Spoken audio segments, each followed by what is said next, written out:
Photography Daily is a Loading Zone production.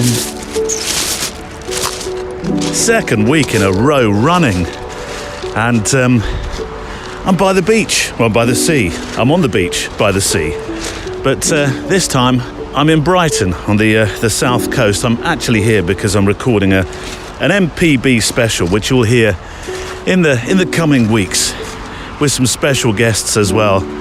And right now I'm stood facing, well, there's two piers in Brighton, one of them still standing, where actually with the Fuji cast, with my reprobate mate Mullins, we've actually had a podcast on that pier before, when we came for a seaside day away, or away day. Day away, away day. But now I'm standing in front of the once magnificent, well, there's another pier.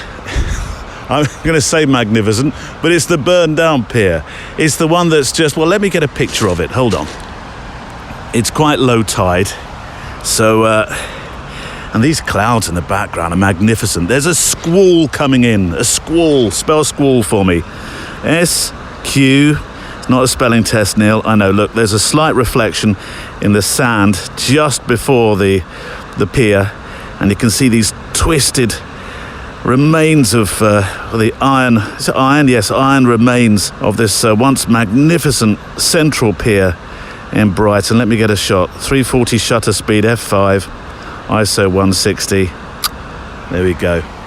I was asked the other day, Neil, why do you talk about the ISOs and the f-stops and the shutter speeds? Because they're not really that relevant. No, I don't suppose they are. But it's just the process of making a picture that I quite like to share with you. So that's really why I do it. I hope, or rather think, today's show is going to be a very inspirational one. Well, I hope they all are actually, but today it's the sort of inspiration I'm referring to is the one where you think, well now, insert your own name here, why can't I do that then? I mean, I'm creative, I have ideas, I like to travel, I can write an email, I could do that. Two creatively spirited, can-do, talented, multidisciplinary folk today who I know you will absolutely love. Hugo Huerta-Marin, a multidisciplinary artist and graphic designer based in New York, and a fine photographer too, although he doesn't necessarily hang his hat on the photographer title. And I love his story. 7 going on 8 years ago, he decided to sit right down and write an email to inspirational, thought-provoking and amazing women who also happen to be artists in the guise of, I suppose, fashion through acting, music and so on. Now, we all have access to email, I would imagine. We all have the same opportunities to research and write to people and ask for something, or in this case, an interview. But what stops us? What stops us reaching out and producing what for Hugo has become this amazing exhibition and then international book? So we've got Hugo first up, 2 guests today, and we've got Dave Williams as our second, who is one of those anomalies, and I use that word carefully or advisedly, insofar that anomaly is something, and in this case someone, that deviates from what is standard or normal or expected. You looked that one up, didn't you, Neil? Yes, I did, just to check. And why is Dave deviating from the norm, Neil? Well, I'll tell you. Insofar that to do the thing he loves doing, which is travelling, and be paid for it, he's had to become a writer, a speaker, a trainer, all as a photographer. And as we speak, he'll right now, I think, be nearly, you can track him actually, as you'll find out later, a week into his 9-month Odyssey adventure in a van that up until recently was the kind of van you could quite easily have gone into a courier business with. Dave's van is a photographic, filmmaking, double bed toting adventure on 4 wheels. And he wants to take you on that journey with him. Today on the Photowalk. A lot of people say they live vicariously through me, which is nice. I like that. That's cool. That's good fun. Because you should go and see these places and do these things as much as you possibly can, because so many people think, I'm going to go and do the 9 to 5 and I'm going to get the day job done and get, the things that have become standard or normal for life. I'll do it when I'm retired. And by the time you get there, perhaps you don't want to do it or can't do it anymore. So yeah, that's the reason why. If wanderlust and photographic van lifing intrigues you, then meet Dave Williams today, who you'll be hearing from more often over the coming months as we join him on an adventure across Europe in Coffee Fernvey. He can explain why the van's called that later on. It's the only photography show like this in the podcast sphere, and you're part of it, where we walk together on a photo walk, just with our cameras taking along your letters, DMs and Facebook messages. Lots of creative insight, and then of course we have our special guests too. Plus, we'll be hearing from former guests with snippets of inspiration.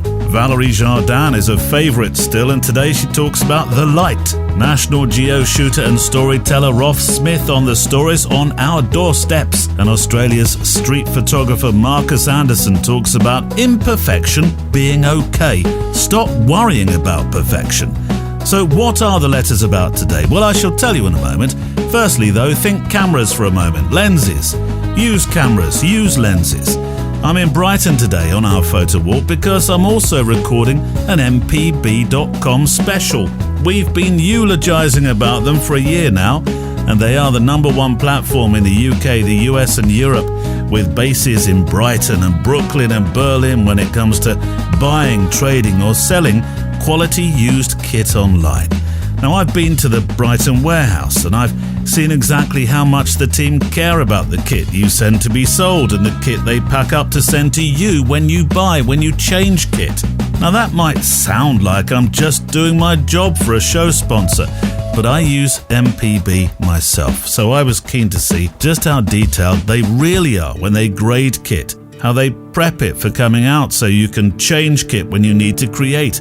I've seen what goes into the efforts of being a sustainable company means. And, you know, for me, a reasonably non-corporate kind of guy these days, why sustainability and working in a green way, well, what that actually means in real words. And it's all going into a Wednesday MPB special with a special guest atop coming out in a few weeks' time.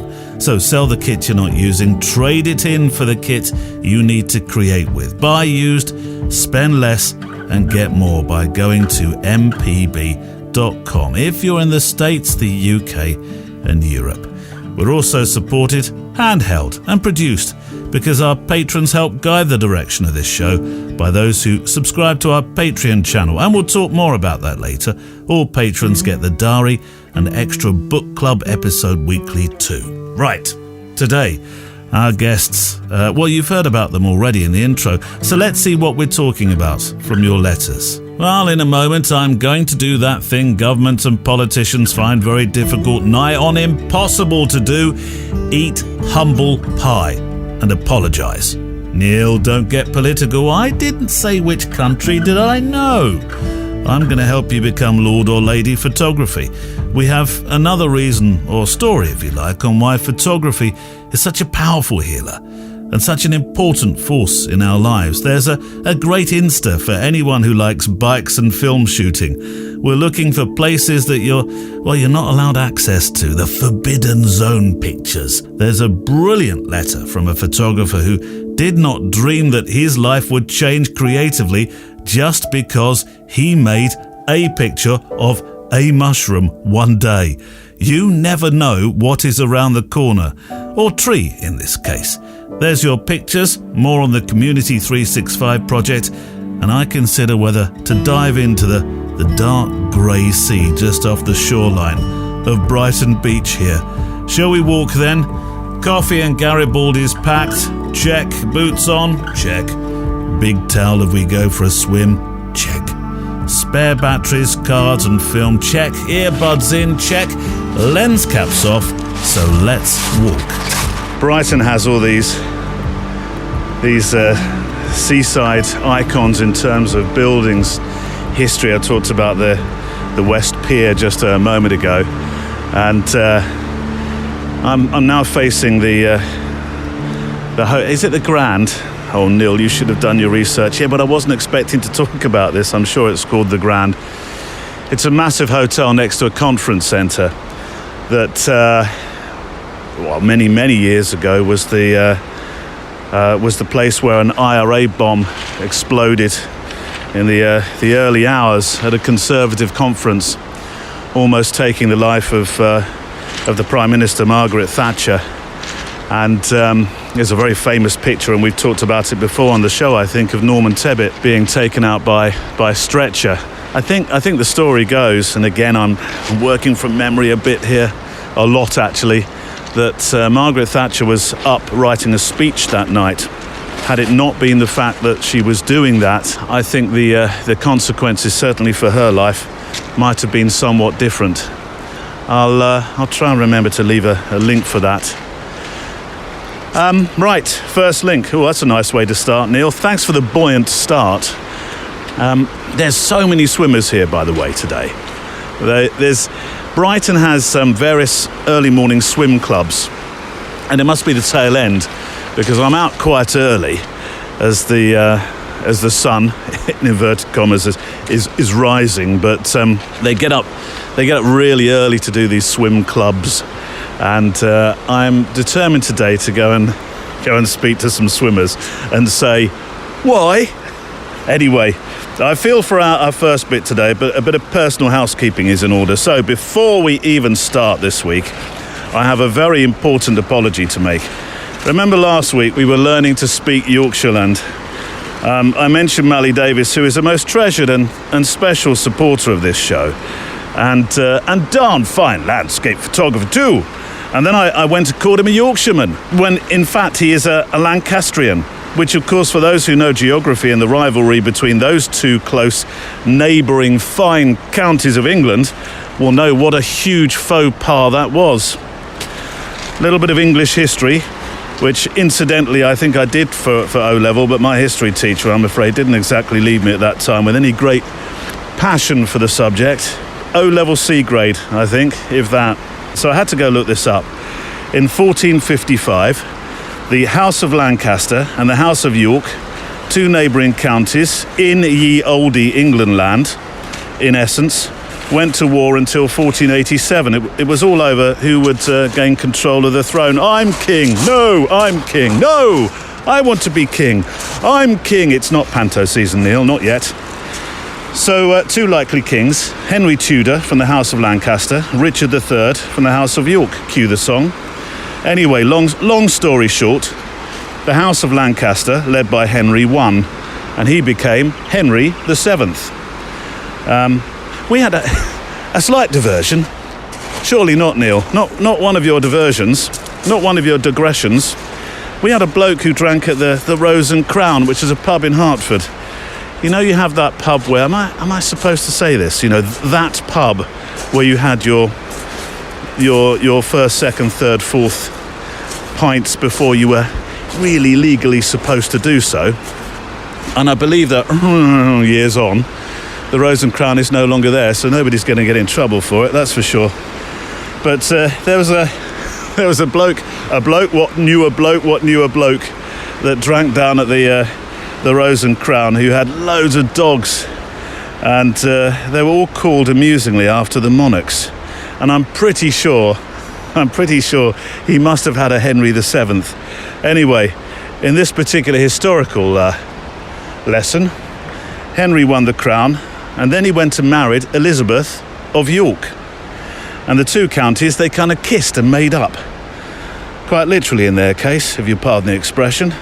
Henry VII, of course, being Henry Tudor, he was the, did he form, I did write this down from my notes, and I may have this wrong now, but I think he was the first Tudor dynasty monarch. And he went on to form fairer tax systems. There's an oxymoron. And fake Tudor houses that we still live in to this day. Especially if you bought a house that was built in the 80s. Can I have one of those ones that looks like a Tudor house, please? Oh, yeah. All the rage now.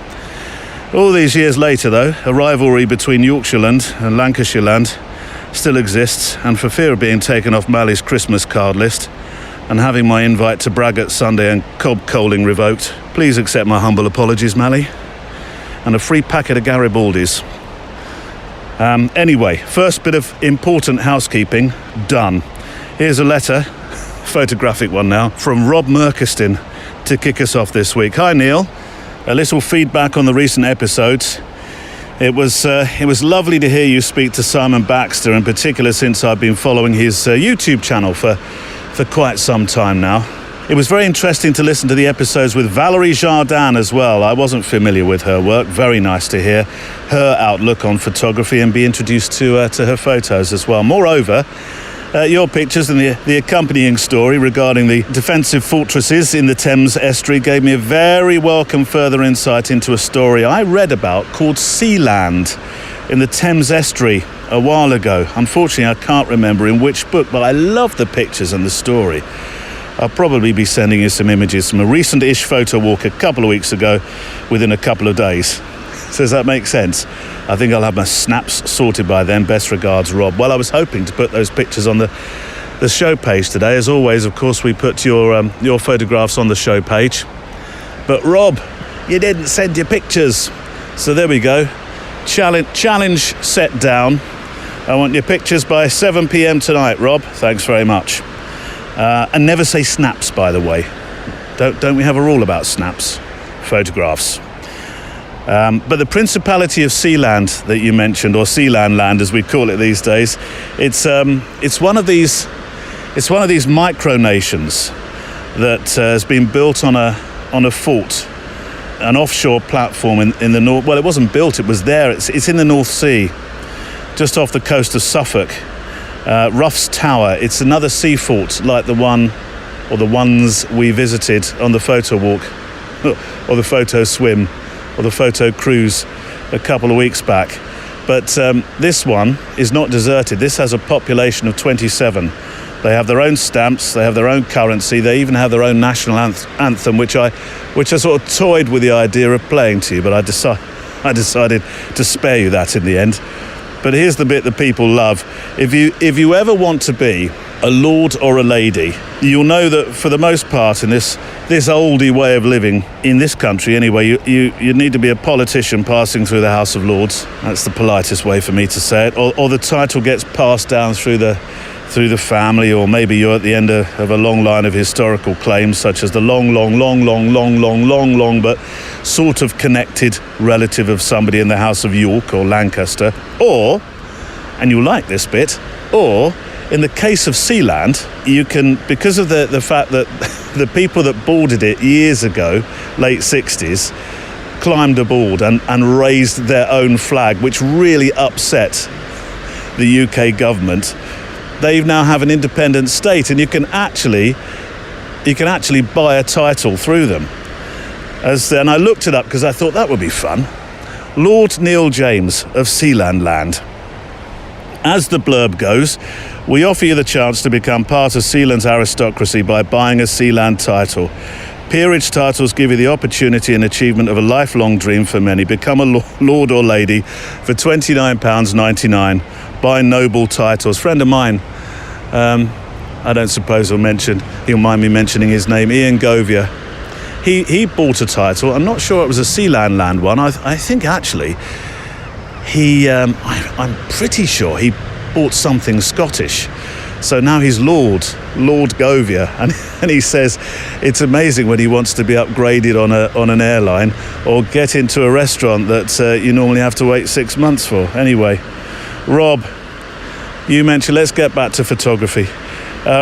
You mentioned Valerie Jardin, who is of course a recent guest. Let's take our first few words of inspiration. I know we've done this a few times of late, but I never tire of hearing some inspirational words from Valerie.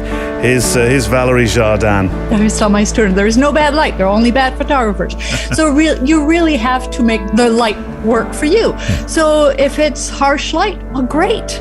For a documentary photographer, it's more exciting because you're going to work with deep shadows and blown out highlights, and it's more challenging. But then you get more dramatic photographs, and it's all fun. If it was overcast every day, it's easier. Or if it was sunset or sunrise, golden hour every time of the day, yes, it's easier, but it would get really boring quickly. So I find I love rain on the streets. I love deep fog. I really do think that you need to do those visual push-ups every day, just like an athlete has to practice every day, or a juggler has to practice every day. It's the same thing. You can't grow in the craft by looking at other people's work. It's going to be nice for inspiration, but that's not going to make you a better photographer. So it's really by being out there. The photographer Valerie Jardin. It is the Grand Hotel, by the way. I was mentioning the hotel a moment ago. It's the Grand Hotel. Let me get a picture of it. Just above the... what's an ice cream? Honestly, the best ice cream in town. What is an ice cream vendor doing awake and serving at this time in the morning? Must be for the coffee. 250th F5, 160 ISO. There we are. Famous Grand Hotel in Brighton, next to the conference centre. Oh, look, there's another man going into the water. Honestly, I haven't actually stopped somebody for so long to ask them for a portrait. And now, of course, I have the sort of the double bubble of speaking to them on a microphone as well. And you know me, I like usually to sort of spend my time wandering in beautiful, secluded woodlands, just you and I. That's what this podcast is about. You and I with our cameras, me with a microphone, reading letters. But today I think I want to go and speak to I am going to go and speak to one of these swimmers. You will, Neil. Now you've said it, you have to. I know. Hold me to it, will you? Yes, I will, Neil. Okay. I'd like to give a mention to Mark Hilton, who is one of our super patrons, which is important for context. I had this letter from Mark only a few days ago now. Hello, Neil. I'll keep it short. My dad passed away last night, a good age and very peaceful. Yesterday morning, whilst walking the dog, I listened to the show and the contribution from Bill. So this will be last week's show, of course. I can't tell you how much this has helped me over the last few hours. I know the Patreon contributions keep the wheels greased, but I just want to thank you for this project and the community that you're building. It has and will be for me truly priceless. Now, me and the dog are going out, X100V in hand, and into the faithful world of photography. Kind regards from Mark Hilton. Oh, well, Mark, well, first of all, really sorry to hear of your loss. I'm hoping that the photographs you made together with him, well, rather than saying of him, since it is a joint effort, isn't it? You might have been holding the camera, but it's a double act always, isn't it, when we make a photograph of somebody. I'm hoping those photographs do bring you some comfort in the days and the weeks and the months to come. And in case you didn't listen to last week's episode, and Mark mentioned Bill there, then Bill is another one of our patrons who shared the story of how photography returned to help him in his hours of need when he lost his daughter, aged just 18 she was. And what was it that Bill said in that letter? Grief doesn't shrink with time, but life grows around it and makes it appear smaller. Photography is one of those ways I make grief smaller. Words from Bill's letter last week, which I feel I want to make a big poster or something out of anyway. Look after yourself, Mark, and all our best, and I'm sure I can talk for everyone here. And then, just walking up the beach, I'm sort of on my way to the main pier, and there's it's been here for a few years. They obviously must change the pictures, I'm sure, but there's an outdoor, and I love seeing this, an outdoor photography exhibition. Who have we got? Axel Steen. There's a lot of pictures it's all about the pier. Well, in this part it is anyway. Anne Mason, a fabulous picture. It's a nighttime shot. Somebody sitting on a illuminated bench. Meditation, it's called. Fabulous. Oh, there's some great reportage here as well from Black Lives Matter last year. Some cracking abstract work as well. Colour work, take a walk on the wet side, all these colours, yellows and pinks and greens in the rain. Let me get a photograph of it so you get an idea of what I'm looking at. It's not a massive exhibition, these aren't huge pictures. some idiot has managed to pop up and graffiti at the bottom of one of them the word storm. Let's get an image. What do we have? Shutter speed 240. Try and get a man walking sort of just the other side of one of the pictures so that there's some context. F5, ISO 160. There we go. You know, I'd like to see more of that.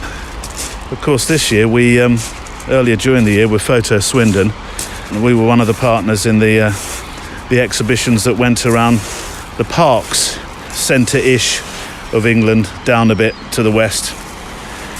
It's quite interesting to hear from you, by the way, where you listen to this show. The design, of course, and the title suggest that it's a show you take for a walk with your camera, as we said. And I think looking at the mailbag, a great many of you do, but it does get listened to on the train or on the way to work or in the car.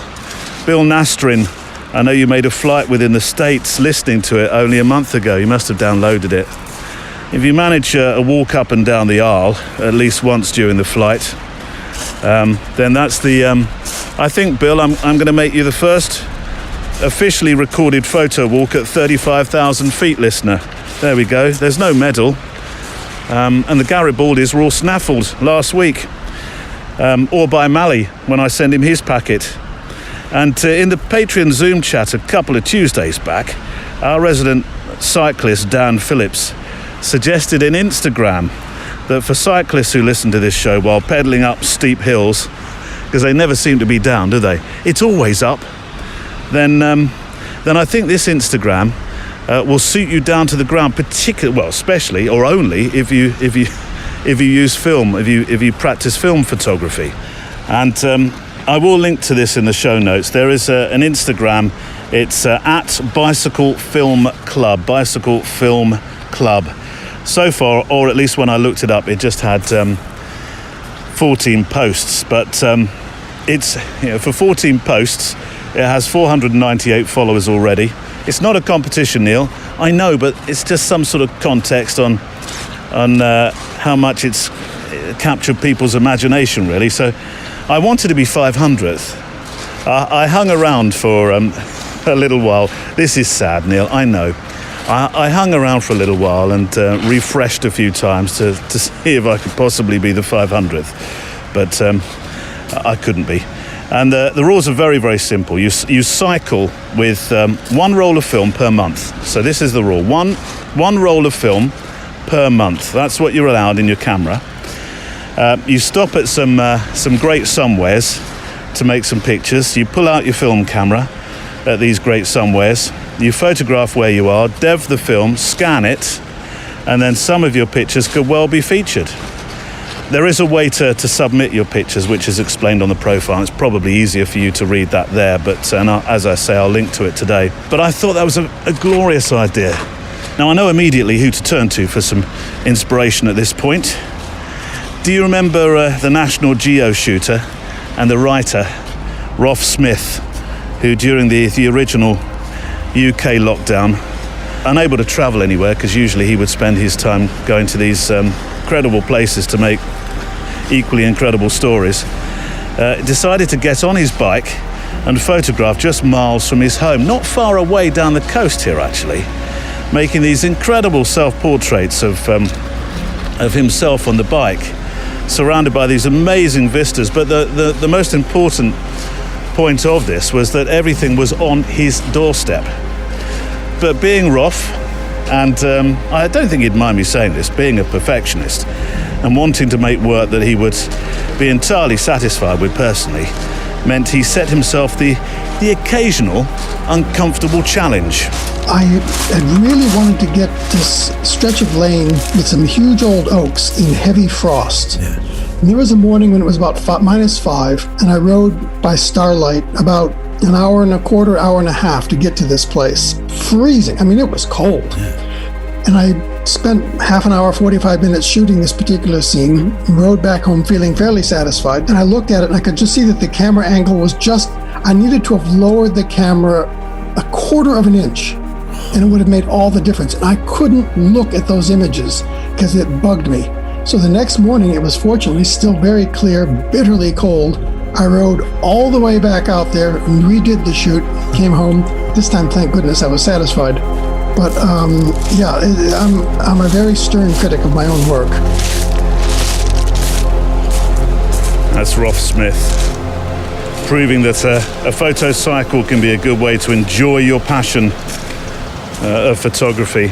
I suppose really at this point, though, I should say, if you were photo cycling, I mean, I suppose you have to be able to hear what's loosely coming at you, don't you? So safety of earbuds and being able to hear the outside world, etc., etc. Safety briefing done. I'm just approaching the Palace Pier, which is the pier that isn't burned down, that has the amusements on the end, and the sunshine is just breaking above the Palace Pier, and there's this, just a little bit further out to sea, there's this pool of illuminated water that is sort of edging its way oh so very slowly towards the pier. I should be here all morning if I want to catch it on the pier. Let me pop your letters on the beach for a second.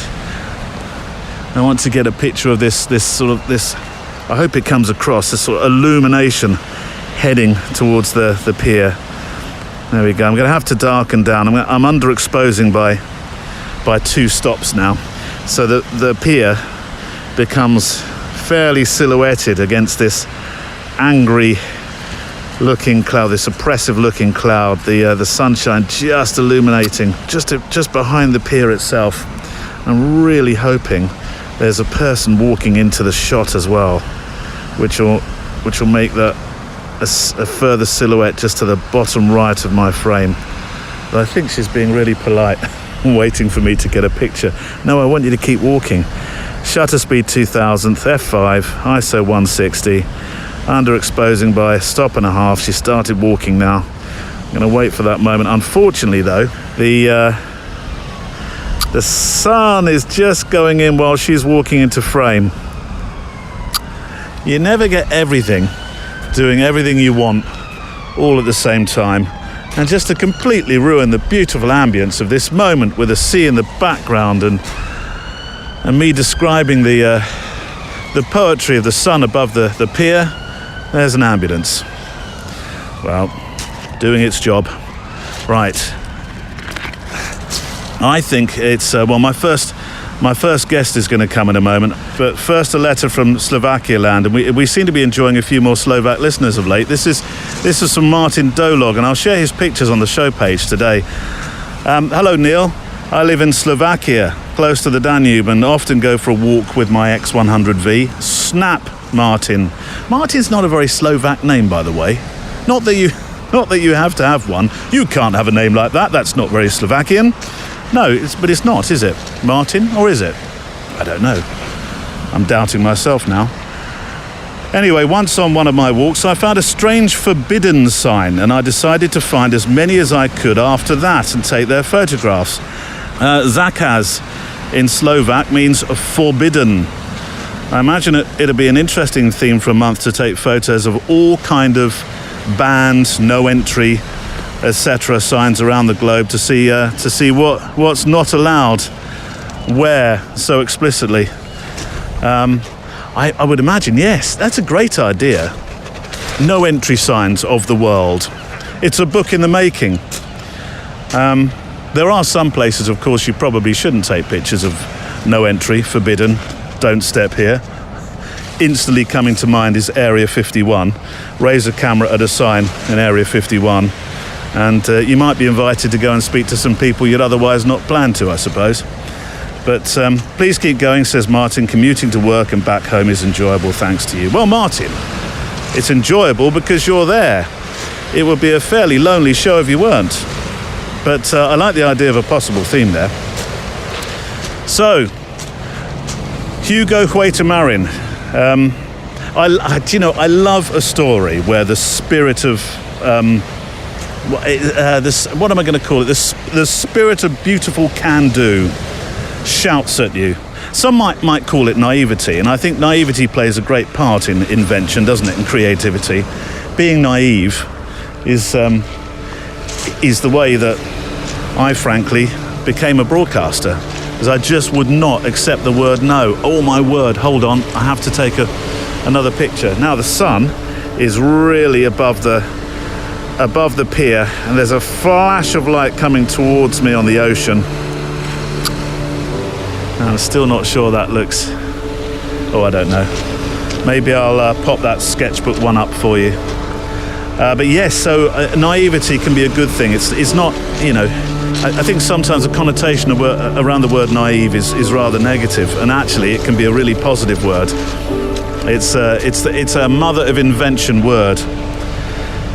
Portrait of an Artist is the book. Conversations with trailblazing creative women. Original interviews and Polaroid photographs, or intimate Polaroid photographs in terms of the fact that Hugo often went to the homes of those that he interviewed, and you saw into their life in a way with a Polaroid camera that had he done something more formal, or had it felt more formal, perhaps might not have revealed so much about those that he was interviewing. You'll see exactly what I mean if you buy the book. It's a marvellous book. It's been my bedside table book now for a number of weeks, and it was an absolute joy to talk to my first guest this week, Hugo Hueta Marin. Hugo, in a book featuring your conversations with trailblazing creative women of the world, you choose to dedicate the book to perhaps the most important personal trailblazer of them all, really, don't you? Your mum. And for good reason, really, because she showed you a very different society to the conservative one that you grew up in, didn't she? And in terms of celebrating the work and achievements of women. Yeah, that's completely true. She was... I had a conversation at Fotografiska last Thursday, actually, and a lot of people came to the talk. One of them was my mother, actually. And I was saying that the concept of the muse, which goes hand in hand with the concept of this book. And yeah, I was saying that my first muse was always my mother. And she's been a great figure for me in that specific sense. Like, she's a very strong woman, strong human being. And I've always been in awe for her. So I think it started there, honestly. But there's plenty of other powerful women that, you know, like, have been in my life and had taught me different realities and sort of expanded my consciousness. I think your sister's another one, isn't she? Yeah, that's true. That's true too. So this wonderful first book of yours, Portrait of an Artist, conversations with these incredibly important women who, as we said, trailblaze in the creative world, the marriage of imagery and interview and intimacy too. And it could have been text interviews. They're that interesting, but you've turned this into a portrait.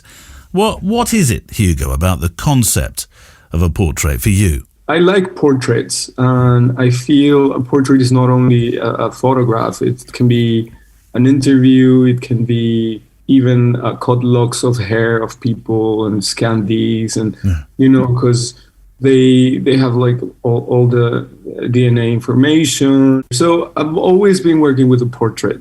And I remember one day I was working with Marina upstate, and she was just sitting in her deck, just reading or like sunbathing, something like that. It was a very beautiful image, and it all started there. That was like the genesis of the project, because I wanted to portray her there. And then I did that, and the result was really great, and I wasn't expecting that. And then from that, it came the idea of portraying and interviewing all the female artists that have inspired me and that have had a big impact in my life and in my work. So that's how it started, yeah. So you've chosen to speak with artists who, in effect, spoke to you during your childhood, who inspired you, though. Although some of these artists, Hugo, these actors, these musicians, there was an influence, I understand, that was, in fact, really guided by your family, wasn't there? I have two siblings, and I was the youngest. So I was very close to the music from the 90s, even from the late 80s.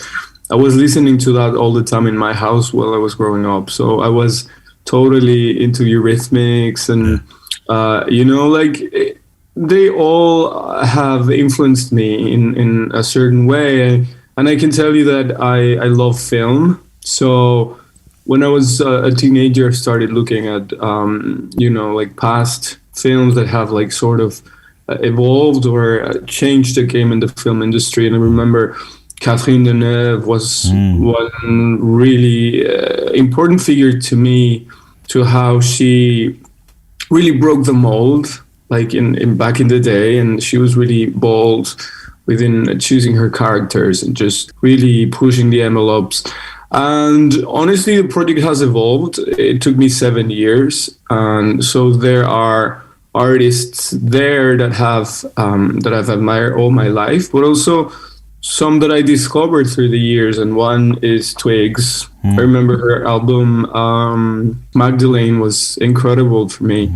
So I think to have also different, like a range of different generations and backgrounds enrich the book itself.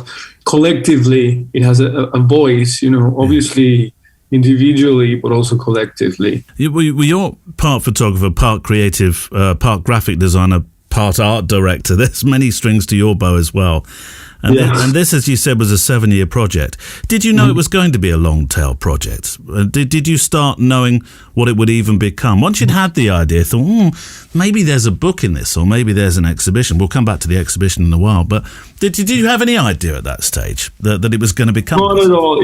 There's an amazing quote from Fran Lebowitz. She's not in this book, but I'm preparing a new book. And I interviewed her, and she was saying how people that come to New York, they have a certain innocence. They don't know what it's going to be.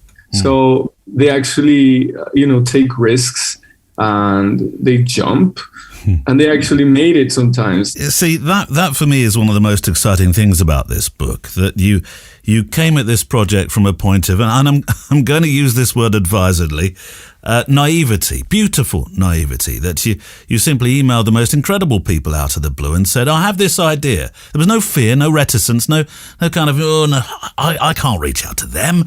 They'll have had a million approaches before me from much better known writers or photographers or journalists or, Did you have any fear at all, Hugo? Any worries that people would simply say no and sort of dampen the fired up spirit that you had in this idea? Well, I think that's a very important thing for artists, honestly, like to work from a place of having no sense of consequence.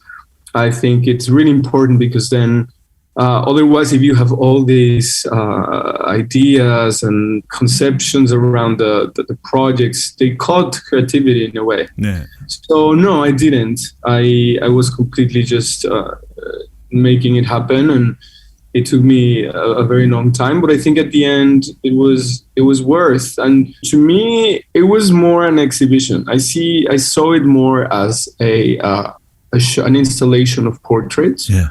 That's how I envisioned it at the beginning. And it happened to be a very interesting book as well. So to me, this is like a combination of things. In fact, this was an exhibition that grew into a book, wasn't it? Because you did exhibit it.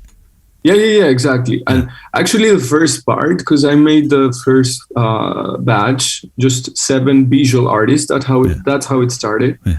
And I actually caught the lock of hair of Yoko Ono and Marina. And then that was the first exhibition. And I was like, well, this was amazing. And so I sort of expanded the project and started inviting artists from film, from music, and from fashion.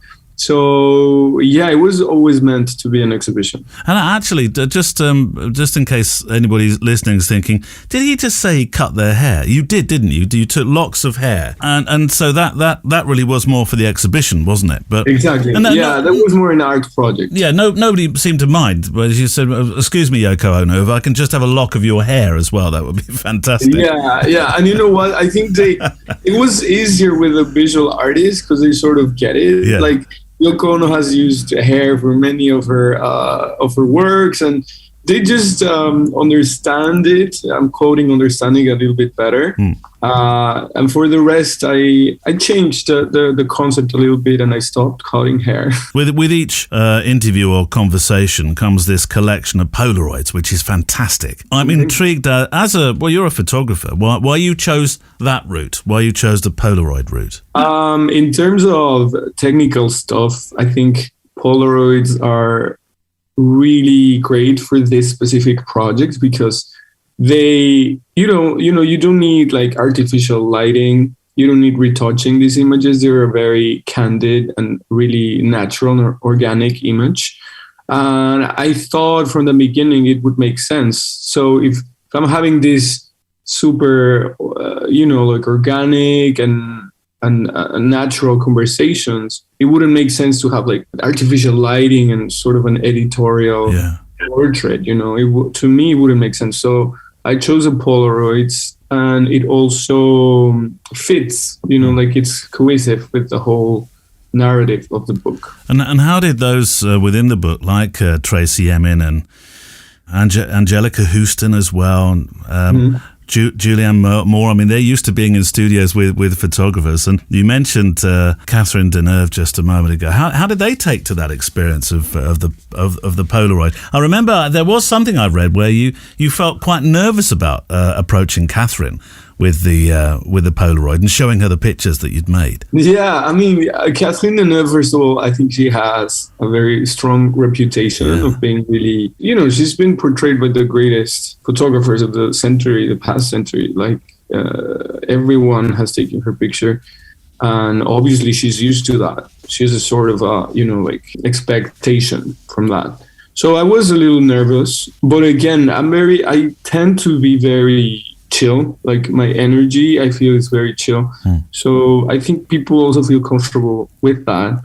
And so I met her, and it was very candid also our meeting. She told me like, well, where do you want me to be? And I was like, well, I like that couch, just sit there.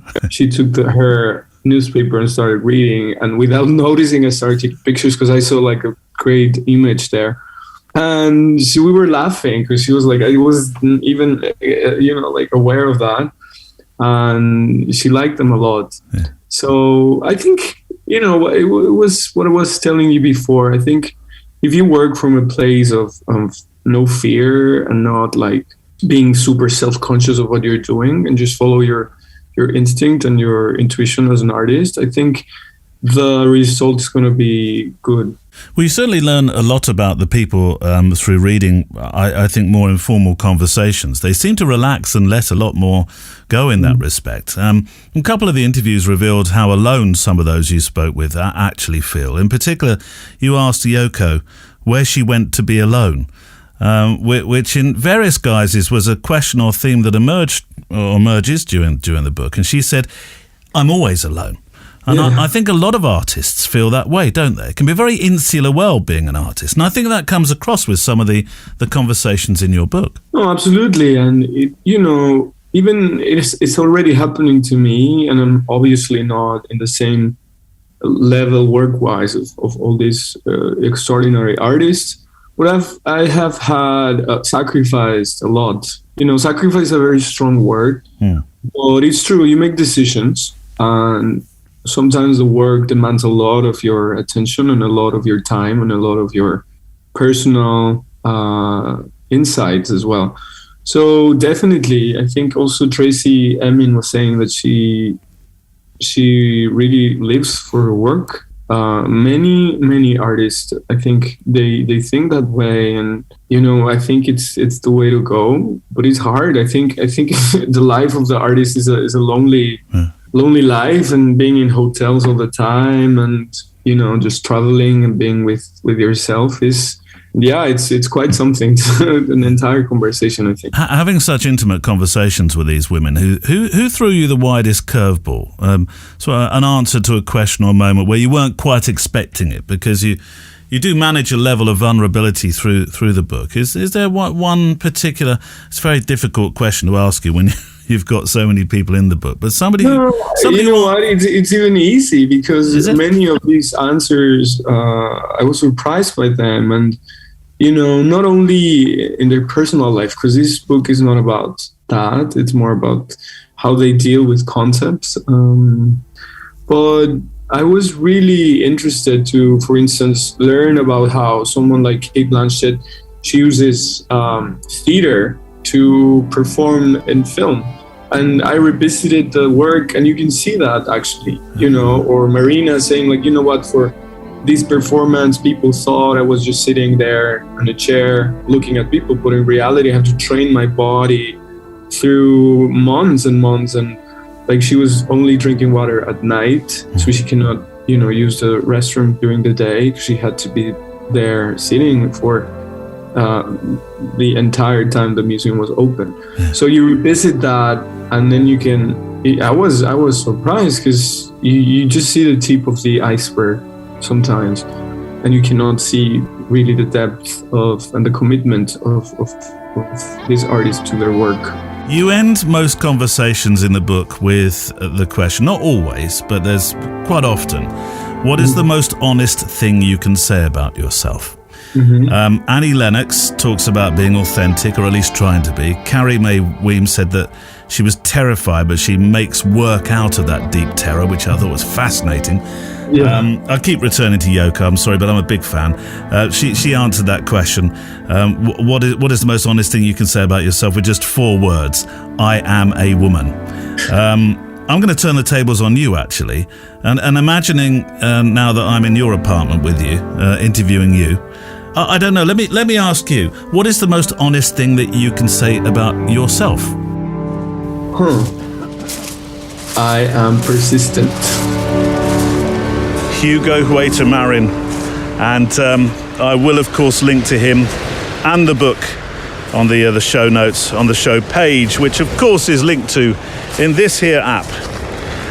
If you're wondering why I'm again, I don't know why I say this, because you're right in the middle of a podcast now. It's not like a radio show where you sometimes tune halfway through, much to the kids' delight. Not, I want to listen to pop music, you're listening to Neil. Yes, it's not like radio where you tune in halfway through, so I perhaps should change the way I say this. But if you're wondering what's going on, here we are on the Photowalk. It's a very different kind of photography podcast. Just you, just me, our cameras, me with my microphone, and your letters of inspiration, and sharing what photography means to you. We speak a lot about the mental health benefits of photography as well, and I never shy from that. I think that's a good thing, and we'll continue doing that. And we're in Brighton this week, just taking a wander on the beach. I might try and find a quieter park at some stage, just toward the close of the show today. I don't know. I'm just I'm bimbling, as Mally would say. Do you say bimbling, Mally? That's what you say, isn't it? Just along the beach. No particular plan. Trying to get closer to the magnificent Palace Pier. Here's a letter from Paul Valier, who is patron of the day. There we go. Medal on, Paul. And Paul, despite the geographical distance now, Paul was actually, here we go, we don't just throw this thing together. I was delighted when I saw a mail from a former Brighton lad. Yes. And this letter is proof that your photo projects can happen when you least expect them and involve a subject you would never have guessed. G'day, Neil. You guessed it, says Paul, another Aussie lurking in your inbox. Yes, we do have a lot of Australian listeners. I'm thoroughly looking forward to one day being back out in Australia land. With the photo walks, the opportunities there, meeting up with some of the friends that we've made through this show. I'm dreaming already. I left the shores of Brighton, says Paul, 21 years ago with nothing but a backpack. And though I've remained in contact with a few friends and of course family, I do enjoy listening to you and watching you pommy photographers explore the old country. The old country. I enjoy listening to the show, Neil, and you often accompany me around the house and the garden during photo shoots in the studio, and since recently, we should be sponsored, by X100V on Fujifilm. But Neil, you do the Fujicast as well, I know, but we seem to mention the X100V on this show such a lot. Oh, the joy, he says, of the X100V, and also around the very small ex-gold mining town inland from the southeast coast of Queensland. And you also accompany me to my favourite places, virtually speaking, through earbuds. Since arriving in Australia land, I've been drawn to its somewhat wilder areas, namely subtropical and tropical forests. I know you've visited our shores and are aware that there are wild places beyond the imagination here, and it's not hard to find an untouched area to explore. You're absolutely right there. There's a slight, I know what you're going to say, Neil. Don't talk about snakes. Oh, really? Did you see that coming from a mile off? Yes, I did, Neil. You're going to do it, aren't you? Yeah, I'm afraid I am. And Crocs. Yeah, that's the one thing that worries me a little bit about going off the beaten track. Although I was told by my good nature-loving friends to stamp loudly as you walk. That way the critters, the snakes, they know you're coming. And apparently they go slithering off the other way because they don't really want confrontation. Anyway, I'm not chasing grand vistas, says Paul. Waterholes or the grandfathers of the forest that tower into the sky. Quite the opposite.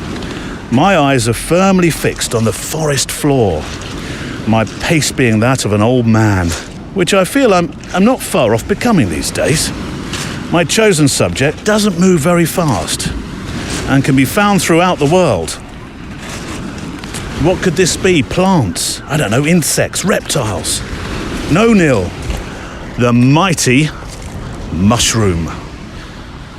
Yes, I hunt for fungi. Is it fungi or fungi? Fungi. I know a fungi. Drinks down that pub in Hertford with dogs all named after the monarchy.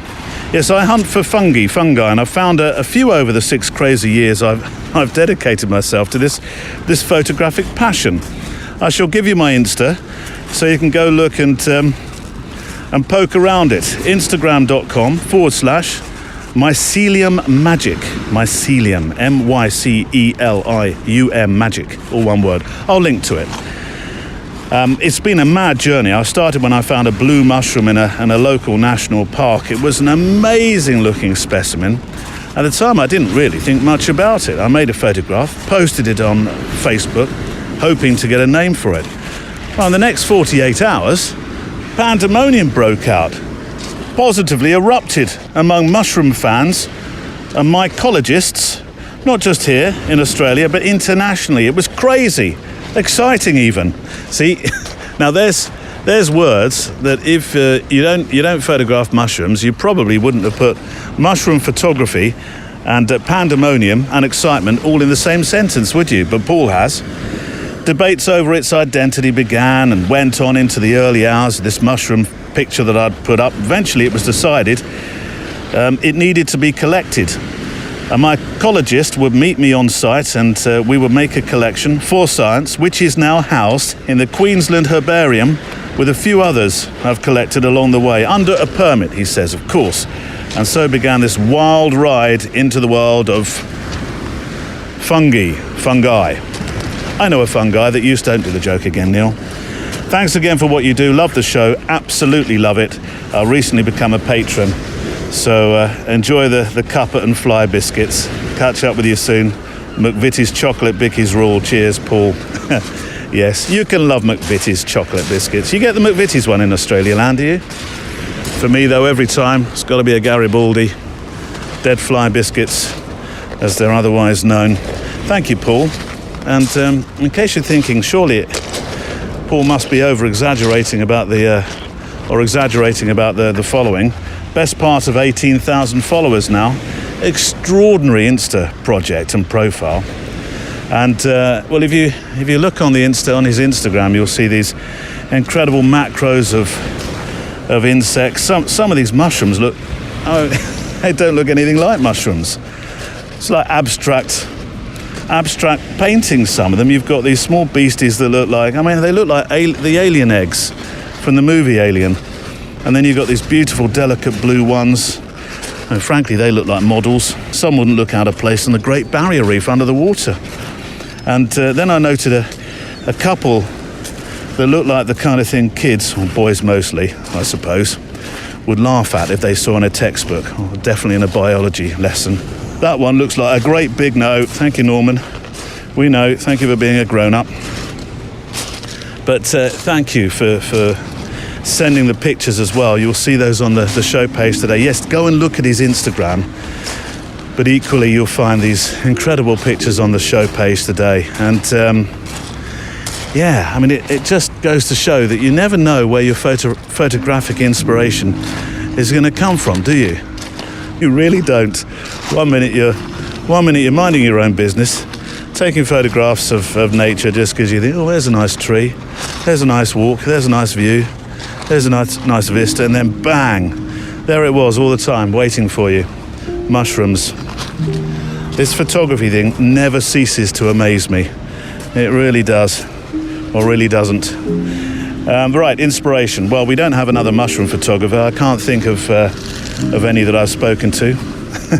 But we do have an Australian photographer here, Marcus Anderson, who is a fabulous street photographer based in Sydney. And a few years ago, I felt lucky to spend a morning shooting with him in his home city. We just kind of walked and we chatted, we stopped, we took some pictures, and the wonderfully random nature in which we made our pictures together kind of matched the random nature of our walk around the most fantastic city in New South Wales.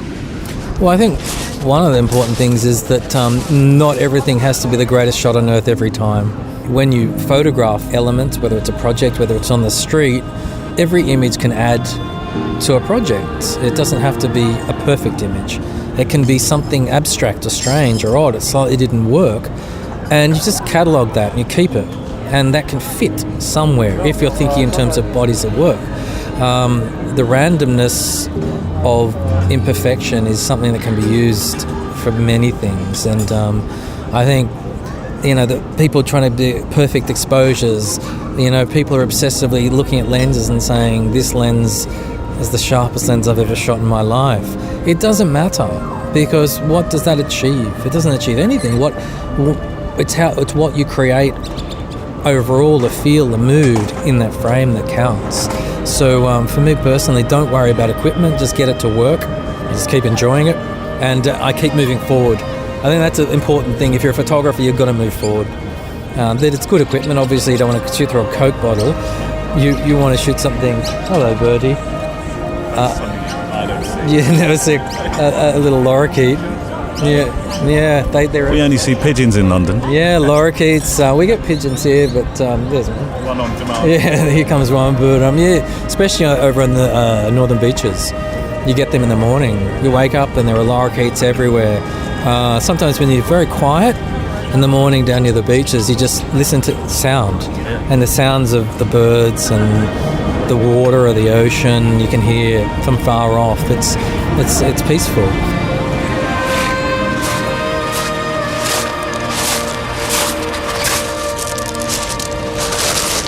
Marcus Anderson, walking the streets of Sydney, a fantastic street photographer, and that's got me wanting to head back to your fine country, do some more walks with some newfound friends from the podcast as well.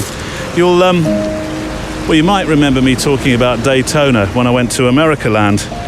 That was just prior to Australia, wasn't it? Australia Land, and I spent some time out there, particularly it was in Daytona where I took a camera out one day and just made pictures of people. I asked them for their portraits. It was on the street, on the beach, side streets. I went into barbers, traditional barbers.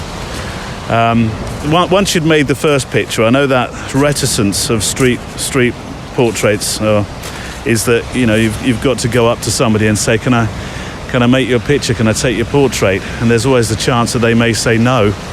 And it's getting over that fear of people rejecting you. For many people, that is. Not everybody, granted, but for many. And I'm going to take it one step further. Let's go. And I wish when I was in Daytona, I'd taken a microphone with me and you could have heard the voices of the people that I photographed.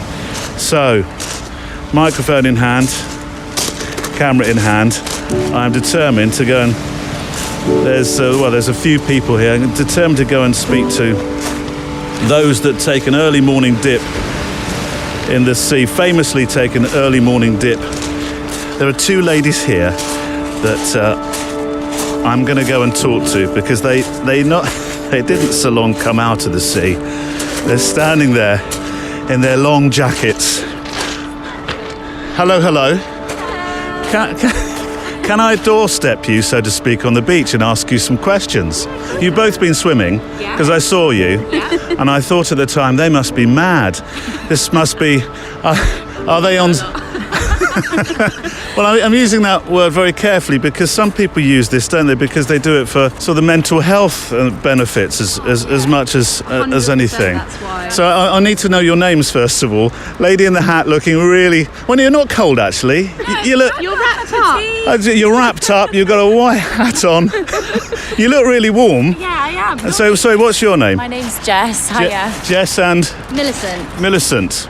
So, Millicent, you nodded your head furiously when I said the mental health benefits, and we talk about that a lot on this podcast. So that's not the reason you did it, or is it? 100% it is. So last year, so this is Jess and I's second winter going into like doing a full winter of swimming, of sea swimming. But I would say until last year, I really, really struggled in the winter for me. I had seasonal affective, I really, really because Brighton's a holiday destination. The city comes alive in the summertime. It's full of people. Everyone's out. It's like sunny, and your life is just full of beers on the beach and swims in the sea and getting sunburned, and I absolutely love it. But a big part of living in Brighton for me was always my last swim of the year, which for me used to be in kind of early to mid-September. And it felt like the beach was just shut off from me for 5 months. It just packed up shop and didn't see it. And last year, Jess and I were sitting down, and I was saying, I was very, very upset, saying, when's our last swim going to be? And I remember Jess leaning over to me and going, Millie, people do this all year round. I've seen them. we don't have to stop. We can keep doing this. So then the kind of tirade of Googling, okay, we can get neoprene gloves, and I think we need 5mm neoprene gloves and 6mm feet and all this stuff. So in terms of getting into the water, look, my only experience of getting into the sea is on holiday. And I've watched people do this. I've been down to Brighton many times in the morning and thought, look at them, what are they doing? But kind of also having a broad amount of great admiration for them doing it all at the same time. But my only experience of getting into the sea is sort of tentatively tipping a toe in and trying not to curse in front of the kids. How do you do it? You've got to find the balance between not getting in quickly enough so you don't wig yourself out and getting in slowly enough so you don't give yourself cold water shock. So there's a lot of kind of going in, you kind of get acclimatized slowly a little bit, and then we've got different approaches, haven't we? Because I always get to a certain stage and I just got to go and just get my shoulders under, and then you just have to keep moving just to get the blood pumping. But you're always a little bit, Millie tends to ease her way in.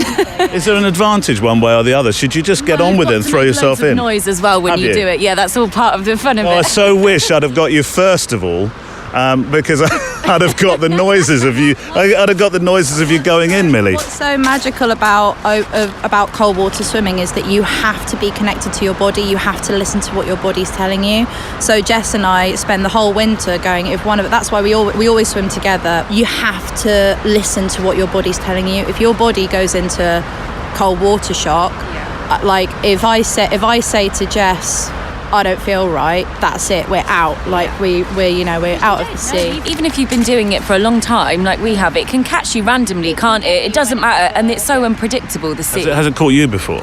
We've definitely done some we've stayed in for slightly too long a couple of times, haven't we? And come out and it's hours later you're still cold and you can't get that warm because you have all of the blood rushes to your organs to protect them. So when you get out, you feel fine. You've got about 10 minutes before the blood goes back to your skin and then you lose it. There must be health benefits in this. I think it's meant to be incredibly good for your health. As I said, I do it. For me, there's something magical about someone that used to hibernate, essentially, go to work and go back home and just hibernate for the whole of winter. There's something completely magical about coming out, when it's dark. I leave my house when it's pitch black before first light, coming out here in the rain, in the blistering cold, and taking off a massive coat, taking off your big jumpers, and standing on Brighton Beach with nothing but a swimming costume, socks and gloves, and running into freezing cold water. There's a little run-up. There's always a little run-up. Like, you don't want to, you've got to, dash down the beach. Is there some sort of song between the two of you? Have you got a mantra? Or? No, we just say, okay. Every single day. I always say, ready, Teddy, and then we go for it, don't we? Every morning. And what are you drinking? Tell me that's not just coffee. That has to be something... Sugary tea. Very sugary tea, yeah. Oh, right, okay. Very sugary tea. Jess provides the tea, and then when I can, I bring a vegan sausage roll from Greg's. God, you are rock and roll. You are. That's rock and roll. Tea and a Greg's sausage roll. Well, my hat goes off to you. Well, your hat's on you, as it should be. Tell me this: are you going to be here on Christmas Day? Oh God, yeah. We do Christmas Eve, Christmas Day, New Year's Eve, and New Year's Day. Yeah. Always. Yeah, that's like a big thing. And loads of people do Christmas Day and New Year's Day. That's like a tradition on the beach. Watching them tentatively, being like, "Be careful if you haven't," because we're now at the stage where we've again heading into winter, you come up with all of these rules like, right, now we have to do this, and we've recently just said we can't miss a week now. We have to go in every week as the temperature drops. At the minute, we're still in kind of July temperatures. The actual temperature of the sea. The sea it isn't that much colder. So this is start of November, and the sea's not that much colder than July. It's mid-November. Right. That's when it starts to kind of really shoot down. So it's really important that we keep going in, otherwise we'll get declimatized to it. Well, this is it's a photography podcast, so I would be amiss if I didn't get a portrait of you, wouldn't I?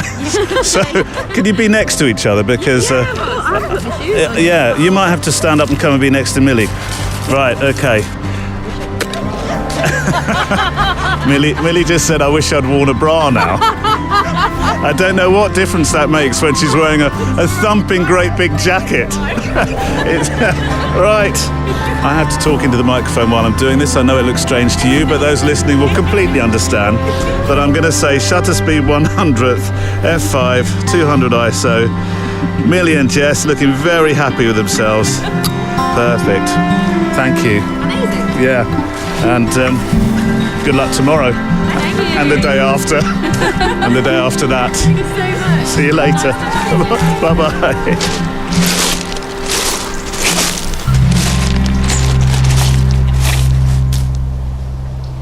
I'm not so sure that that's going to become a theme as such, but actually just stopping folk along the way on these photo walks to have a brief chat on the microphone if they look like they're doing something interesting, and they're making some portraits as well. That could be a thing, couldn't it? Some street portraits.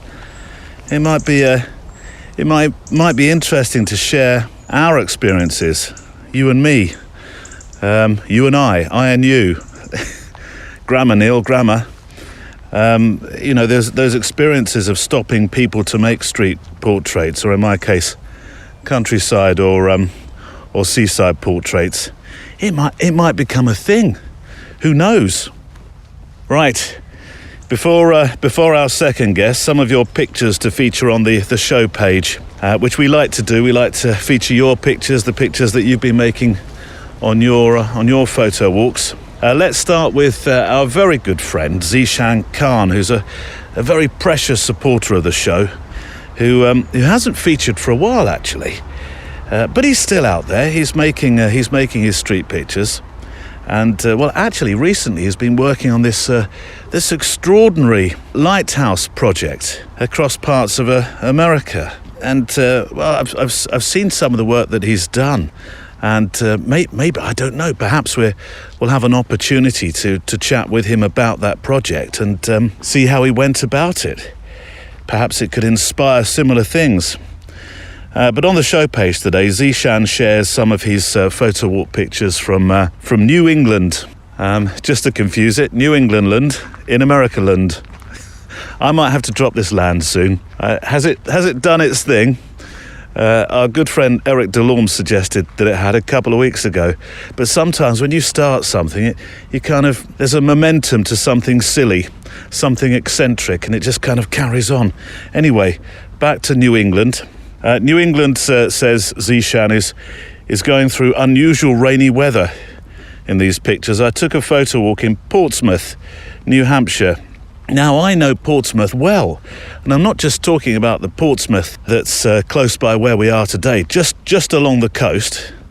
Just if you go a bit further west, you'll get to Portsmouth from Brighton. But I'm not talking about that Portsmouth.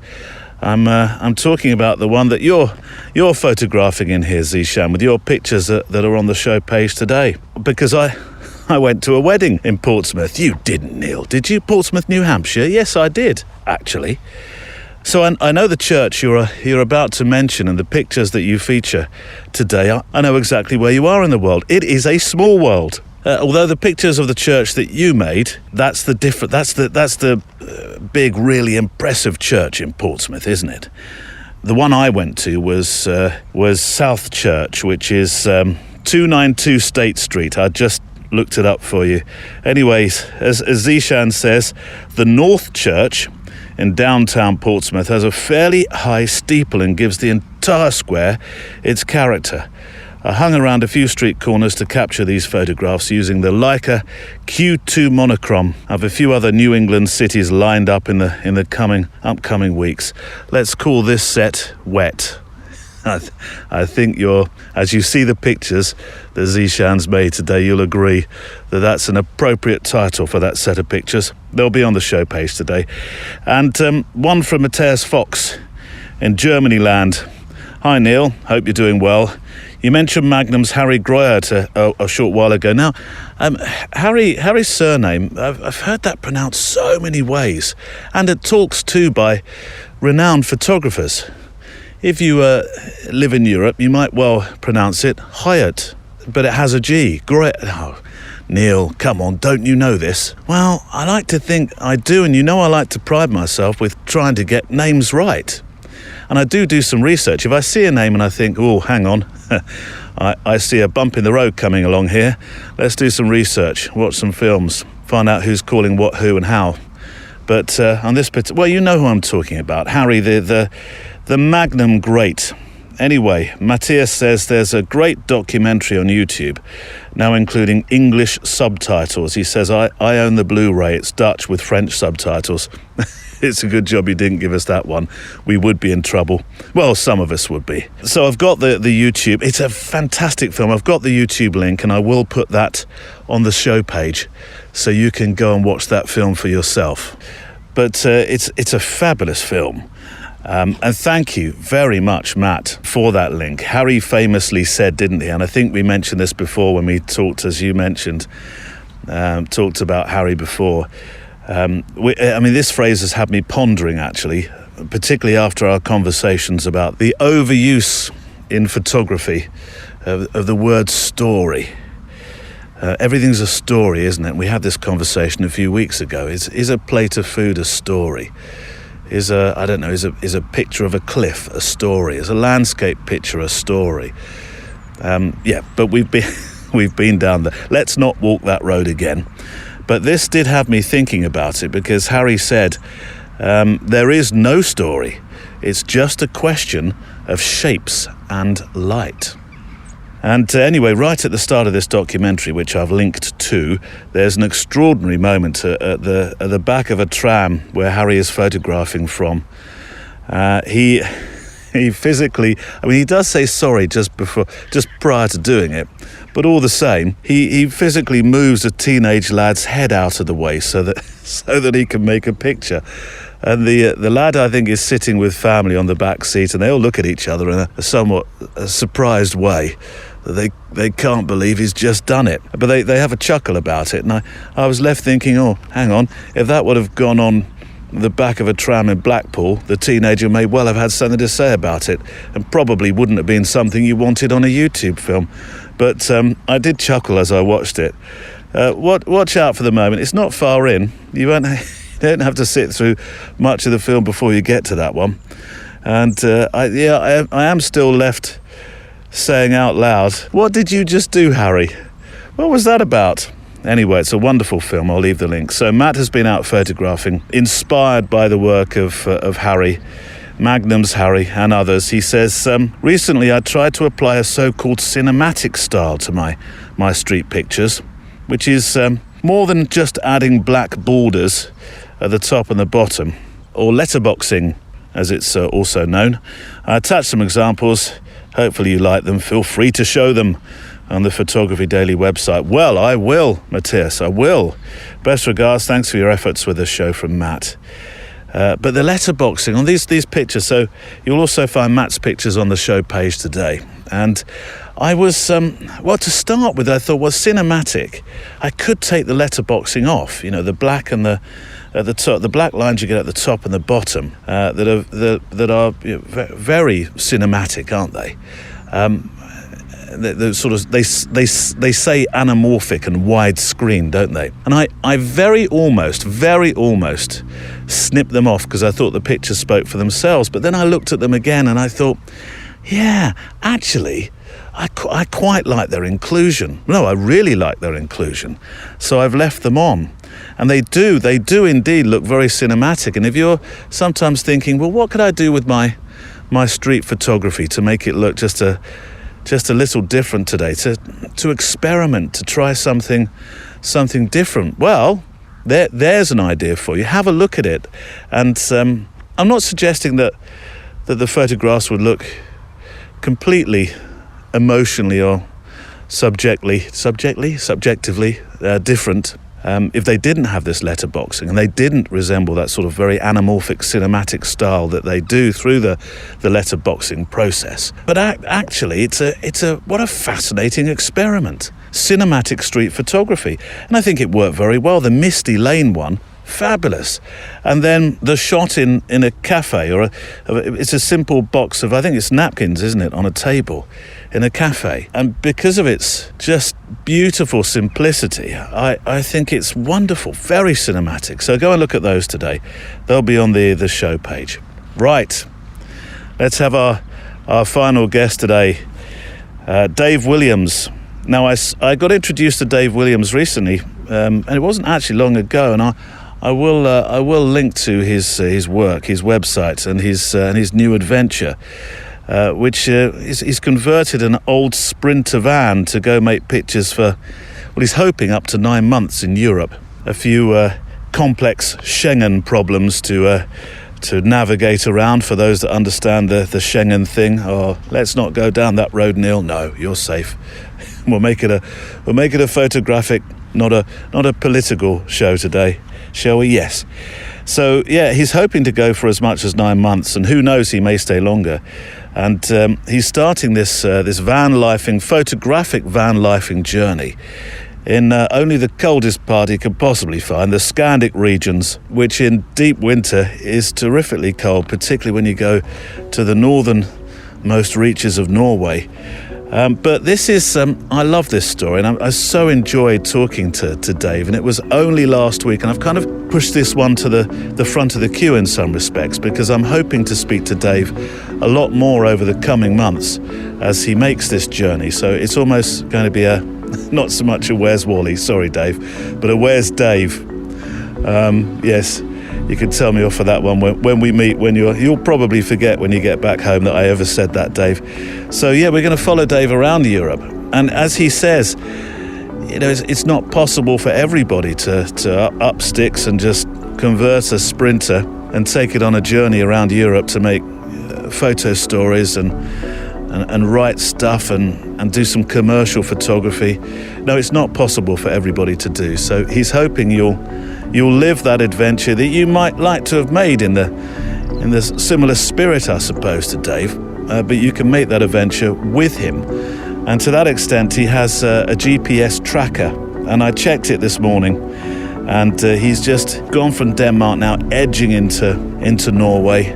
So I want to introduce you to Dave Williams, a man with a van, an adventure, and some very useful tips on how to make travel photography pay. An An author, a writer, a photographer, a speaker. You specialise in travel. Your mantra is, lend me your eyes, I'll show you what I see. You have the most enviable photographic job in the whole world, Dave. Isn't that true? Thank you very much. Yeah, I mean, I quite envy myself sometimes with the things I see and the places I go. That's a pretty good description, actually. But that matches up perfectly to what I say in my tagline for Due North, which is once in a lifetime as often as you can. Yeah. Because you should go and see these places and do these things as much as you possibly can, because so many people think, I'm going to go and do the 9 to 5 and I'm going to get the day job done and get, the things that have become standard or normal for life. I'll do it when I'm retired, and by the time you get there, perhaps you don't want to do it or can't do it anymore. So yeah, that's the reason why. It kind of works. I did mention you to my wife and the kids when we were having dinner. I said, Dad would like to go and do that. My eldest said, you're welcome whenever you want to go. Sounds good. And everybody else, good to me. Everybody else said, no, you can't just wander off. So I mean, it is according to the sort of responsibilities you have, isn't it? Yeah, that's the other thing.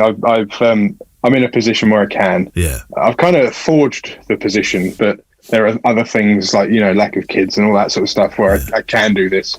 So I am doing this. Travel photography and writing, is that what pays the bills? Because frankly, it sounds idyllic and it's the perfect job for many, I'm sure. It's tricky to say what the job is, though. That's the thing. Yeah. Because there's so many sort of streams of income when you are a freelance photographer and writer, that when someone says, how do you make money? You say, well, it comes from here and here and here and here and here and here and here. There's all these streams of income. So to make it quite hard to define as what is your, where do you get your money? What's your job? The thing that I largely do is I teach photography and I represent some brands. Yeah. And then I show people, a lot of people say they live vicariously through me, which is nice. I like that. That's cool. That's good fun. And it gets, it kind of promotes destinations, but it shows, the bit for me is if I work with a tourist board to promote a destination or a travel company, let's say, I don't know, an ice cave company in Iceland that takes people into an ice cave. And if I work with them, that's what it is that I'm promoting. But everything else around it is just showing what I'm up to, how I'm using my camera, where I am, what's nice about a particular location or a particular country. There's all these, what's the work and what's the... Yeah. Bits in between is another bit where there's some blurred lines and it's quite hard to define. I want to talk about who's your companion on this journey. And we're not talking about a human or a dog or anything like that. We're talking about, I'm going to get this right, Coffee Fernvey. Go on. Coffee Fernvey. Yes, nailed it. Coffee Fernvey, yeah. Now, I have read what it means because I've read your website, but I'll allow you to tell us what Coffee Fernvey actually means. And that's the name of the van. So Coffee Fernvey is a 2011 Mercedes Sprinter long wheelbase with a high roof. Nice. Not the extra long, not the extra high, just the about right one, so I can stand up in it. Yeah. And the name is Coffee Fernvey, which I completely made up. It is not a word. Oh, right, okay. So coffee, K-O-F-I at the beginning, is coffee. Coffee. So coffee is Icelandic, and Iceland is my favourite country in the world, my favourite place to visit. Yeah. And it's kind of my specialist subject, really. And it means cabin. So the van is the cabin. And then the next bit is Fernvey. So Coffee Fernvey. Yeah. Fernvey because it's a Mercedes, it's German, and Fernvey is the German word for wanderlust. Ah. So if you smash them together and translate them loosely into English, it becomes the cabin with a desire to travel. It looks like it's had a lot of work as well. I read the blog and I can see. Well, first of all, I think anybody from Insulate Britain would be absolutely delighted that you've worked so hard on the insulation to start with. It's gonna because you're. Look, let's be under no illusions. You're leaving this country when it's just starting to get cold, and you're going to colder countries. I know you like the cold, so that's not so much an issue. Yeah. But being in a van in the cold, are you ready for it? I will be. So all the way around the van, every panel available, including the floor and the ceiling, has 50 millimeters of insulation. Yeah. Every hole has been plugged, everything has been sealed. It's all good in that sense. The only weak points are the windows. Yeah. But there's a thermal blind, I've got a thermal curtain, and there are ways around that if I concentrate the warmth into the back of the van. How is the van fitted out photographically? What kit are you taking with you, and how does it all stow away? Because we all know that camera equipment can take a lot of space. In terms of security of the van, I'm not going to tell you all the locations, but there are things securely stored throughout the van in bags, in cases, and things like that. There's a safe in the back as well for if I leave the van for any extended periods of time, which is obviously bolted to the floor. Yeah. In terms of how that kit works, everything we have as photographers is pretty power hungry.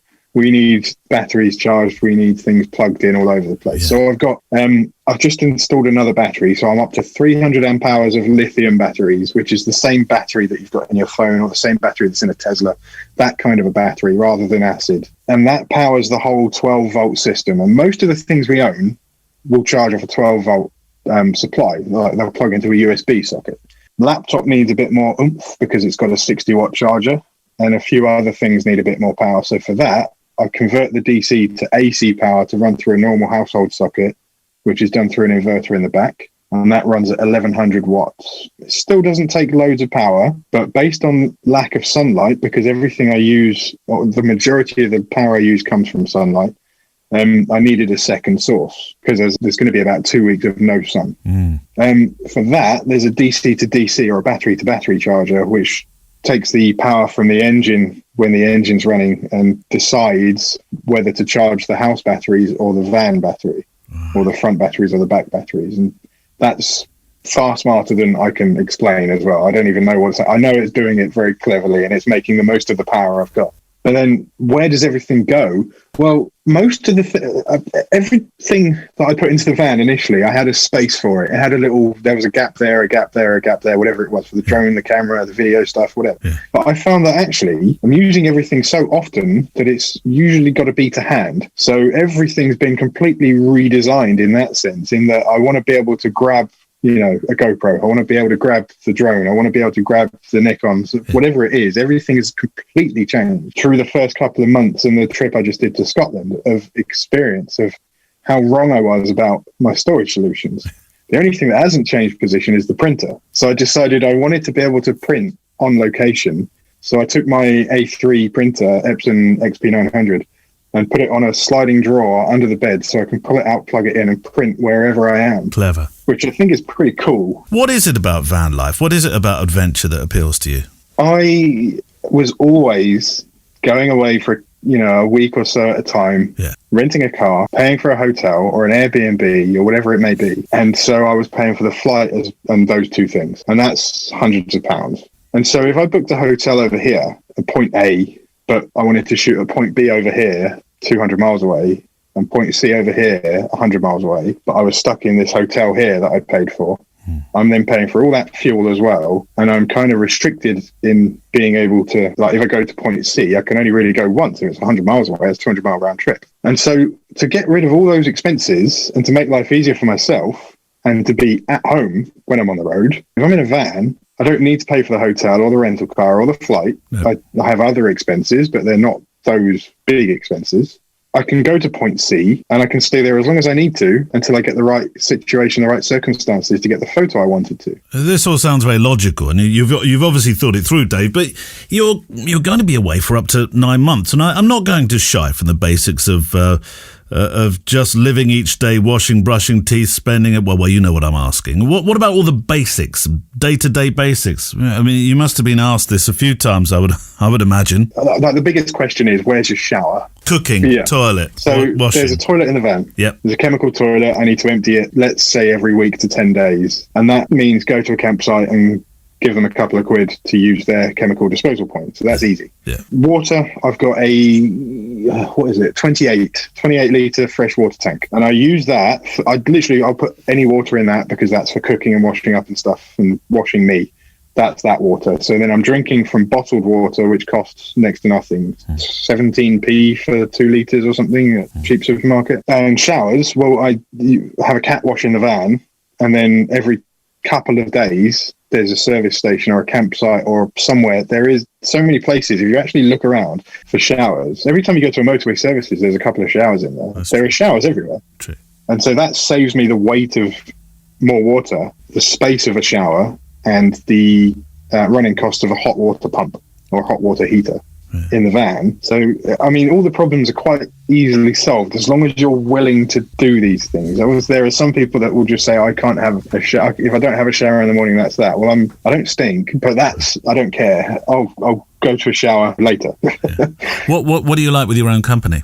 To be honest, I've travelled enough that I'm fine with being in a new place. That's not an issue. My own company, I'm all right company. I'm not bad, but obviously it's the thing of talking to someone. And what I've found with vlogging, with this new thing I'm doing with YouTube, talking to the camera is actually a bit of a release for that, because there's a huge difference between your inner monologue and when you actually voice something. So if I voice it to a camera, that kind of makes me think about things differently. But also, I've also been to these places enough times that I've got friends all over the place. Yes. So when I'm in Iceland, I'm going to be meeting several people.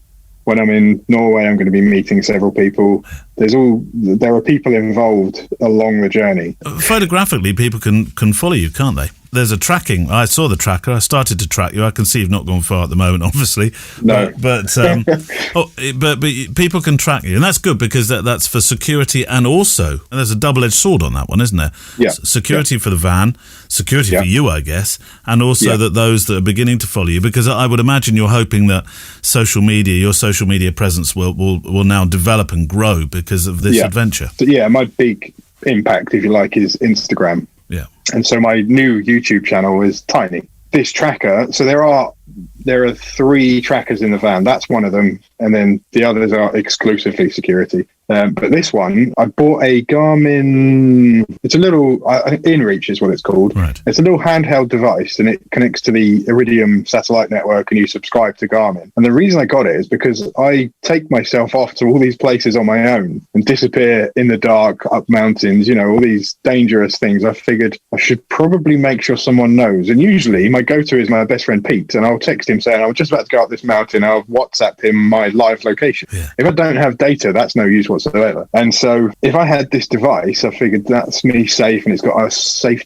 SOS feature. So you press a button and they talk to you through it saying, are you okay? Have you broken your leg? That sort of stuff. Yeah. Then I figured out, well, actually it's got a live public tracking thing. You can share your location. So I activated it from my website, because I figured, well, the episodes are a week or the previous week. On every Sunday shows you the previous week of what I've been up to. The Instagram stories are fairly live, but the photos aren't. And as I mentioned before, people are living vicariously. They have admitted they're living vicariously through what I do and figuring out where they want to go on their holidays and things like this. So they can see, it's another element of interactivity. Yeah. They can see literally where I am live. And then, I just take it out of the van if I go climb a mountain.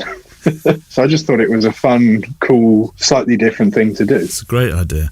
What are you particularly looking forward to? We're going to hopefully keep in touch with you. Yeah, definitely. What are you particularly looking forward to? I'm working on some stuff for Iceland that's going to be very, very fun. Yeah. I've got a friend there who is involved in search and rescue. So that's going to involve super jeeps, massive tires, glaciers, that sort of thing. So that's going to be cool. And I'm hopefully going to be skiing in the new year in Levi, which is Finland, in Lapland. Lovely. And that is a particularly picturesque location. Imagine a mountain with fir trees that are so heavily caked in snow that, when you're at the beach and you drip water, sand, and it makes those funny tree things. That's what they look like that, but they're snow. Yeah. So that's going to be awesome. New Year and Christmas is going to be the top of Norway, which will be interesting because there's going to be no sunlight, and I'm going to be at the northernmost point of mainland Europe, which is the North Cap. So that's going to be cool. There's so many, I can't pick. There's so many things. I've planned this pretty all right. It's going to be fun.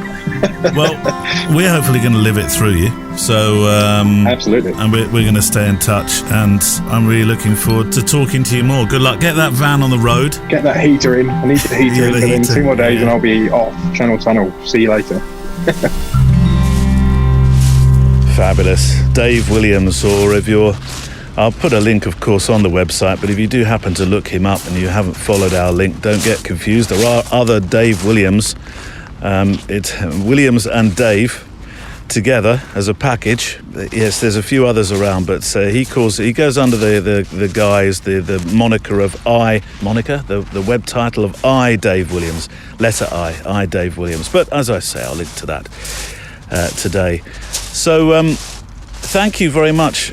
My continued thanks for your 365 pictures that you've been sending in. The Community 365 feature is what puts the daily into Photography Daily. And though we started completely the wrong time of year, most people start a 365, don't they, in January? We didn't. We started just over a month ago. Maybe a little bit more now. Yes, yeah, a mite more. But we started toward the tail end of the year instead of the front end. But it doesn't matter. 365. Well, we're just, the idea is every day, isn't it? So who knows? We might well be continuing well into 22, 23. I don't know. But the idea is that it does put the daily into Photography Daily. And you've been sending in some extraordinarily good photographs. Thank you so much for doing that. And I suppose it plays very much, it plays well into the photographic hands of those that have thought, I'd love to do a 365, but I'm really not quite sure that I could do this day after day. So we're doing that for you.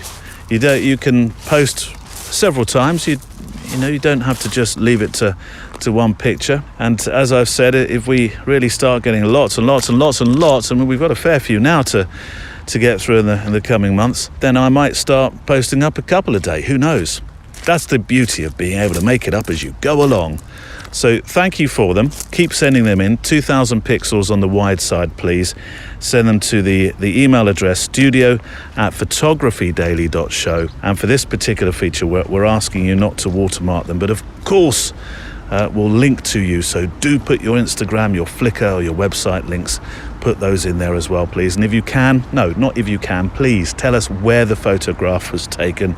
Doesn't have to be a long essay, but if you want to write a sentence about the picture as well, perhaps something emotional, I don't know, some context about it, then I'd be delighted if you would do so. So there we go, 365 images to come in. And I'm looking for, can I use the C word? Oh, I don't know, Neil. It depends which one it's going to be. Is it going to be COVID? No, it's going to be Christmas. Oh, Neil, too early. No, not too early. Surely not. I went round the corner the other day, and the neighbours who put on a lovely Christmas lights display every single year for the kids coming back from the primary school, they were out doing. I sort of bellowed out the window as I went past, driving out. I said, "Is it too early?" He said, "No, never too early." So yeah, so they're putting their Christmas lights up. The whole family were out there. It was nice to see that.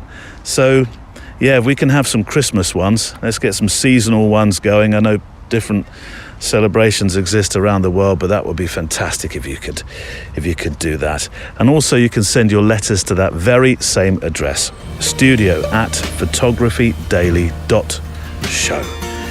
And your letters, I suppose, there's never really been a theme. But if it helps you, if you could broadly tell us what photography does for you, what it means to you, because we've had a fair few mails of late that cover that sort of subject ground. So what photography means to you. Right, I chose the play-out song this week before I even collated the pictures and letters for the show, as you're about to find out, because I was expecting Brighton to be, as ever, reasonably stormy, but it wasn't. It's been mild, as you've heard on the show today. So the song perhaps it isn't as I still like it. I'm still going to play it for you. It's called "Waiting for the Storm to Break." This is Josh Furmeister. I hope it rains. I want a downpour to flood me again, soak me through. I want to hear it roar up above me. Remember, your love is enough to keep me warm. I hope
pray for the sunshine,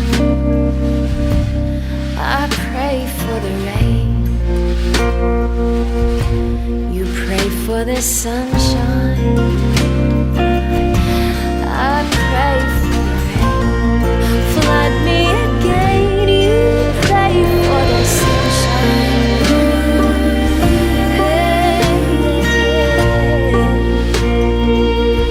You pray for the sunshine, I pray for the rain.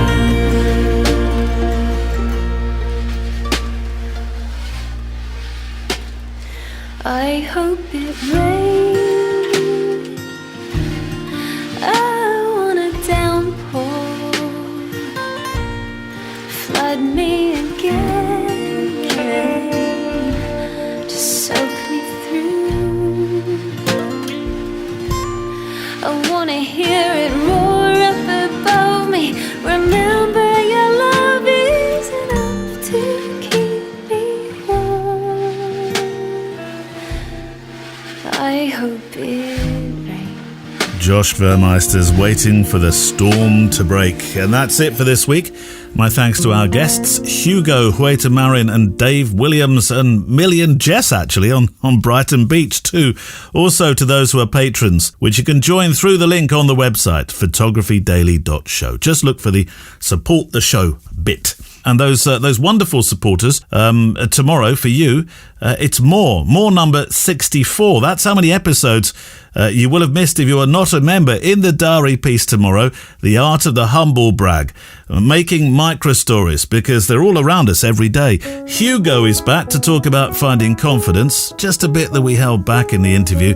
And the book club is wonderfully nostalgic. It's classic cafes. Now, next week, I am so thrilled to be able to talk with photographer Nick Brandt, whose work in Africa making stories about the relationships between humans and animals left my dear friend Giles speechless when we saw his work together, the work called Inherit the Dust at Photo London in 2016. Humanity's inability to dramatically change its treatment of the natural world is not new, as Nick writes when introducing his latest project, The Day May Break. But we talk about how he makes work, why he makes work, how he feels about the world. Maybe some politics too, how he feels about animals, and how he feels when he is making pictures. I consider it my mission in life to express my feelings about the disappearance and destruction of the natural world for both animals and humans. With climate change, that's why I absolutely had to bring humans into the literal foreground for the first time, because we are all being fundamentally impacted by what humans have done. Music on the show from the incredible artlist.io, and I look forward to photographing with you, hearing from you and talking with you next time. Photography Daily is a Loading Zone production.